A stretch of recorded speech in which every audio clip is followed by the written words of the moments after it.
आज की जो कहानी मैं बताने जा रहा हूँ वो भले ही मैंने चैनल पर पहले डाल दी हो, लेकिन अगर सही जानकारी दोबारा से रिवाइज हो जाए तो इससे बेहतर क्या हो सकता है।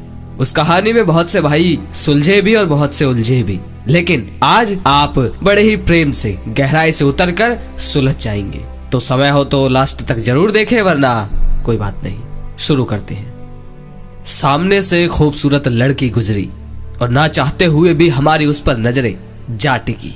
वो इंसान हमसे दूर जा चुका है। अब पॉर्न वीडियो सामने नहीं है, अश्लीलता सामने नहीं है, लेकिन हमारा मन फिर भी बार बार उन्हीं के विचारों में खोया रहता है। उनको पाना चाहता है, उन्हें दोबारा देखना चाहता है। हम चाहते तो है कि हमारा मन इन सब चीजों के पीछे ना भागे, लेकिन हमारा मन उन सब के पीछे पीछे ही चलता जाता है। और इसके बाद हम कोई भी काम करते हैं तो वही ख्याल, वही क्रियाएं बार बार हमारी आंखों के सामने आ जाता है, जिससे हम अपने कामों में पूरा ध्यान नहीं लगा पाते। और हम ये समझ भी नहीं पाते कि इतना संकल्प और इतनी शपथ लेने के बाद भी हम अपने मन को नियंत्रण में क्यों नहीं कर पाते। क्यों हमारा मन तरह तरह की वासनाओं के पीछे भागता रहता है। क्या इस मन को संतुलित किया जा सकता है? क्या ये वाकई में संभव है? तो चलिए इस सवाल को एक बोध कहानी से समझते हैं। एक समय की बात है, एक गुरु का एक शिष्य था और उसकी उम्र 16 साल की थी। वो शिष्य रोज भिक्षा मांगने जाता था। एक दिन रास्ते में उसने देखा कि जो 16-17 साल का होगा एक पेड़ के पीछे छिपकर कुछ देख रहा था। वो जवान शिष्य उस लड़के के पास गया और उस दूसरे लड़के से कहा कि मित्र, क्या देख रहे हो? उस लड़के ने कहा, आओ तुम भी देखो, देखो परियां कैसे नदी किनारे खेल रही हैं। शिष्य ने नदी की ओर देखा। वहां पर कुछ लड़कियां नदी किनारे कपड़े धो रही थी।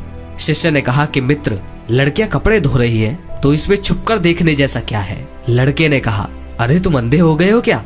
तुम्हें दिख नहीं रहा? जरा उनके शरीर को देखो, उनकी अदाओं को तो देखो। सुंदरता चारों तरफ कैसे बिखरी पड़ी है। शिष्य ने फिर से नदी की ओर देखा और वो देखता ही चला गया। अभी तक वो बिल्कुल निर्भय था, उसके मन में कोई डर नहीं था, लेकिन अब वो भी छिपने लगा जैसे कोई अपराधी छिपता है। फिर अचानक वो अंदर तक कांप गया और उसने अपने आप से सवाल किया कि मैं ये क्या कर रहा हूँ? ये सही नहीं है, मुझे यहाँ से चले जाना चाहिए। और वो तुरंत ही वहां से चला गया। वह जवान शिष्य आश्रम पहुंचा और अपने बाकी कार्यों में लग गया, लेकिन जो भी उसने देखा था वो उसकी आंखों के सामने बार बार आ रहा था। मन में वही सब चल रहा था। उसका मन दोबारा वही जाने के लिए ललायित हो रहा था। अब वो रोज जल्दी भिक्षा के लिए निकल जाता और वही उस लड़के के साथ छुपकर उन लड़कियों को देखता। अब ये उस जवान शिष्य का रोज का काम हो गया था। उस शिष्य का मन आश्रम के कामों में नहीं लग रहा था। वो हर काम को आधा अधूरा ही कर रहा था। वो अलग ही दुनिया में खोया रहता था। जब गुरु उसे शिक्षा दे रहे होते तब भी उसका मन वहां नहीं होता। गुरु ने अपने इन शिष्य की हरकतों को भांप लिया। इसीलिए एक दिन गुरु ने अपने शिष्य से कहा कि अब हम रोज साथ में भिक्षा मांगने जाएंगे। शिष्य ने कहा, अरे अरे अरे नहीं गुरुदेव, आप परेशान क्यों होते हैं? मैं अकेला ही ठीक से भिक्षा मांग सकता हूँ। गुरु ने कहा, ठीक है तो फिर तुम अकेले ही चले जाना। शिष्य आश्रम से भिक्षा मांगने के लिए चला गया। गुरु भी शिष्य को देखने के लिए कि वो आखिर कहाँ जाता है और किससे मिलता है, ये सब जानने के लिए उसके पीछे चल दिए। कुछ दूर जाने के बाद एक रास्ते पर गुरु ने देखा कि उनका शिष्य एक लड़के के साथ मिलकर एक पेड़ के पीछे अपराधी की तरह छिप रहा है और कुछ देख रहा है। गुरु अपने शिष्य के पीछे आकर खड़े हो गए और उन्होंने देखा कि उनका शिष्य छिपकर लड़कियों को देख रहा है जो अपने कपड़े धो रही थी। गुरु ने कहा, क्या इन लड़कियों से भी भिक्षा लेनी है तुम्हें? अपने गुरु की आवाज सुनते ही वो शिष्य पूरी तरह से घबरा गया, जैसे किसी चोर को किसी ने रंगे हाथों पकड़ लिया हो। उसकी हालत खराब हो गई। वह जवान शिष्य कुछ बोल भी नहीं पा रहा था। दूसरा लड़का वहां से भाग गया। शिष्य के मुंह से कुछ टूटे फूटे शब्द ही निकल पा रहे थे। वह शिष्य गुरु से नजरें नहीं मिला पा रहा था। गुरु ने कहा, मेरा शिष्य तो निर्भय था, उसे तो किसी का भी डर नहीं था, लेकिन तुम तो डर के मारे कांप रहे हो। शिष्य ने टूटे फूटे शब्दों से कहा कि गुरुदेव, मेरा कोई दोष नहीं है। उस लड़के ने मुझे बहका दिया था। आपकी शपथ खाकर कहता हूँ कि अब मैं ऐसा दोबारा नहीं करूँगा, मुझे माफ कर दीजिए। गुरु ने कहा, कोई बात नहीं, लेकिन इस बात को ध्यान रखना, हम जैसी संगति करते हैं वैसे ही विचार हमारे होने लगते हैं, इसीलिए अच्छी संगति करो ताकि तुम्हारे भीतर सही विचार पैदा हो। वो शिष्य फिर से आश्रम के कामों पर ध्यान देने लगा। उसने उस रास्ते से जाना भी बंद कर दिया। वो दूसरे रास्ते से जाता, वो अपना काम ध्यान से करता, लेकिन धीरे धीरे उसके भीतर क्रोध की उत्पत्ति होने लगी। वो दूसरे शिष्यों पर क्रोध करता, वो बेचैन रहता और ना ही सही समय पर भोजन करता। उसका भोजन भी आधा हो गया था। एक रात गुरु ने उस शिष्य से कहा, अब तक कितनी बार तुम अपनी शपथ तोड़ चुके हो।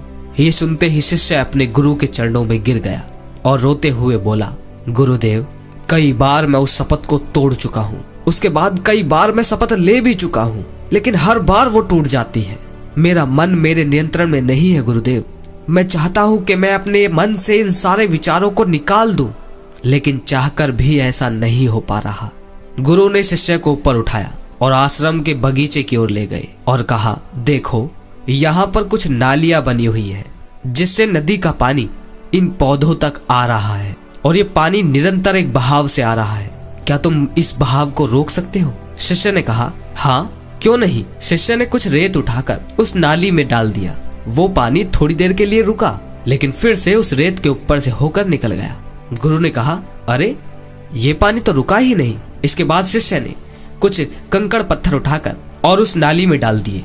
पानी कुछ और थोड़ी देर के लिए रुक गया, लेकिन फिर से उन कंकड़ पत्थरों के ऊपर से होकर निकल गया। गुरु ने कहा, शिष्य, ये क्या?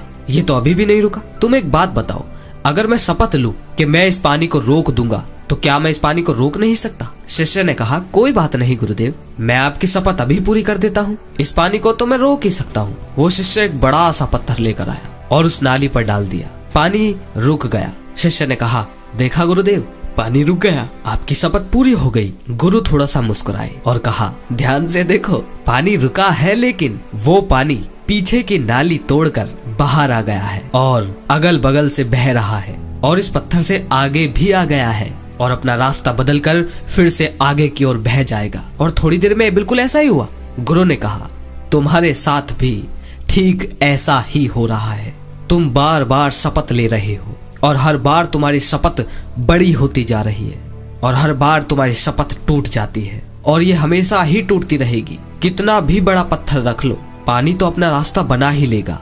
ये देखकर शिष्य निराश हो गया और गुरु से कहा, हे गुरुदेव, क्या कोई रास्ता नहीं है कि मैं अपनी शपथ पूरी कर सकूं और मैं सही रास्ते पर चल सकूं? बुरे विचार मेरे मन में ना आए। गुरु शिष्य को एक नदी के पास ले गए जहां से उन छोटी छोटी नालियों में पानी आ रहा था। गुरु ने कहा, ये पानी इस नदी से आ रहा है और अगर हम यही इस रास्ते को बंद कर दें जिससे ये पानी बगीचे में जा रहा है, तब क्या हमारी शपथ पूरी हो सकती है? शिष्य ने कहा, अवश्य, ऐसा हो सकता है। मैं इस पानी को यहीं से बंद कर देता हूँ, तब आगे पानी जाएगा ही नहीं और आपकी शपथ भी पूरी हो जाएगी। शिष्य ने नदी से निकलने वाले रास्ते को भरपूर मेहनत करके पत्थरों को डाल डालकर पूरी तरह से बंद कर दिया और कहा, लो गुरुदेव, हो गया, अब आगे पानी नहीं जाएगा। गुरु ने कहा, अगर पानी आगे नहीं जाएगा तो उन पेड़ पौधों का क्या होगा जो बगीचे में लगे हैं? उन्हें तो पानी चाहिए और उनमें से तो कई ऐसे हैं जिन्हें रोज पानी चाहिए। वो तो मुरझाकर मर ही जाएंगे, उनका क्या होगा? पानी तो खोलना ही होगा। शिष्य ने वापस नदी से जाने वाले पानी के रास्ते को खोल दिया। गुरु ने कहा, एक बात बताओ, अगर हम इस पानी को और ज्यादा खोल दें, 2 गुना, 4 गुना या 10 गुना, या पूरी नदी का पानी बगीचे की ओर मोड़ दें, तो क्या होगा? शिष्य ने कहा कि तब गुरुदेव, बगीचे में जितने पेड़ पौधे हैं सब नष्ट हो जाएंगे, वहाँ कुछ नहीं बचेगा। गुरु ने कहा, तो समझो इस बात को, हमें किसी चीज को रोकना नहीं है, हमें शपथ नहीं लेनी है, हमेशा संतुलन कायम करना है। ज्यादा पानी से भी पौधे नष्ट हो सकते हैं, कम पानी से भी पौधे नष्ट हो सकते हैं। जीवन पनपता है तो संतुलन से, और संतुलन से ही जीवन चलता है। तो संतुलन से मन को इस पानी की तरह नियंत्रित करने की आवश्यकता नहीं है, बल्कि मन की शक्ति को एक दिशा देने की आवश्यकता है। जिस तरह इस पानी से जीवन पनप सकता है और पूरी तरह नष्ट भी हो सकता है, उसी तरह मन की शक्ति से हमारा निर्माण भी हो सकता है और हमारा पतन भी। शिष्य ने कहा, लेकिन गुरुदेव, हमारे मन में जो बुरे विचार आते हैं उन्हें मैं कैसे रोकूं? गुरु ने कहा, के रोकने की आवश्यकता नहीं है। जो भी विचार तुम्हारे भीतर है तुम्हारे ही कारण है। उन कारणों पर चिंतन करो। और कहीं ऐसा तो नहीं है कि तुम उन्हें नदी का पूरा पानी अपने बगीचे में छोड़ दिया है, इसीलिए हर तरफ पानी ही पानी दिखाई दे रहा है। कोई जीवन नहीं, कोई ऊर्जा नहीं, कोई पौधा नहीं, केवल पानी, काम वासना का पानी। शिष्य ने कहा, गुरुदेव आप बिल्कुल सही कहते हैं। पहले मेरे जीवन में बहुत सी चीजें थी। मुझे कुछ बनना था, अपने बारे में जानना था, अध्यात्म की ओर बढ़ना था, लोगों की मदद करनी थी। मैं कुछ अलग करना चाहता था, लेकिन मैं अपने मार्ग से भटक गया। मुझे जगाने के लिए आपका बहुत बहुत धन्यवाद। उस दिन शिष्य रात को बहुत ही चैन की नींद सोया। सुबह उठकर उसने अपने कार्य को पूरे मन से किया और उसी रास्ते से गया जहां वो लड़का उस पेड़ के पीछे आज भी छिपा हुआ था। वो उस नदी पर पहुंचा जहां पर वो लड़कियां कपड़े धो रही थी। उसने उन लड़कियों से पानी मांगा। उनमें से एक लड़की ने उस शिष्य को पानी पिलाया और उस शिष्य के चरण स्पर्श किए। शिष्य ने अपना हाथ ऊपर उठाया और कहा कि तुम्हारा कल्याण हो। शिष्य का मन जैसे सकारात्मक ऊर्जा से भर गया। उसके चेहरे पर मंद मंद मुस्कान आ गई, जैसे उसे कोई खोया हुआ वापस मिल गया हो। वो वापस अपने रास्ते पर चल दिया, उसी निर्भीकता के साथ जैसे वो पहले जाता था। पीछे से वो लड़का उस शिष्य के पास आया और कहा कि क्या बात है, आज तो तुमने नजदीक से दर्शन कर लिए। तुम तो मुझसे भी आगे निकल गए। शिष्य ने उस लड़के से कहा कि हम हमेशा दूसरों के दर्शन करने में व्यस्त हो जाते हैं, अपने दर्शन हम कभी कर ही नहीं पाते। तुम कब तक यूं ही पेड़ों के पीछे छिपते रहोगे? किसी को पसंद कर लो, उससे बोल दो, और अगर वो भी तुम्हें पसंद करे तो शादी कर लो। लेकिन इससे पहले कुछ बन जाओ, अपनी खुद की कुछ पहचान बनाओ। यूं अपना समय, अपनी ऊर्जा नष्ट मत करो। वह लड़का रोज शिष्य से मिलने लगा। उस लड़के ने भी उस नदी किनारे जाना छोड़ दिया और वो अपने जीवन में कुछ बनने के लिए संघर्ष करने लगा।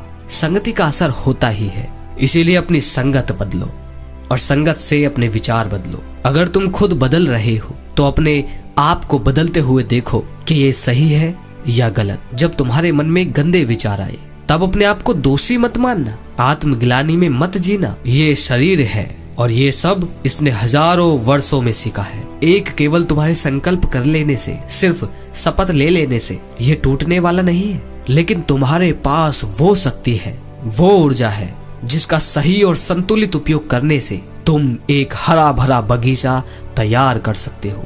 तुम ये सोच भी नहीं सकते कि तुम क्या हो। तुम एक जीवित ऊर्जा हो जो कुछ भी अनुभव करने के लिए स्वतंत्र है, जो निर्माण करने के लिए स्वतंत्र है, जो कुछ भी हो जाने के लिए स्वतंत्र है।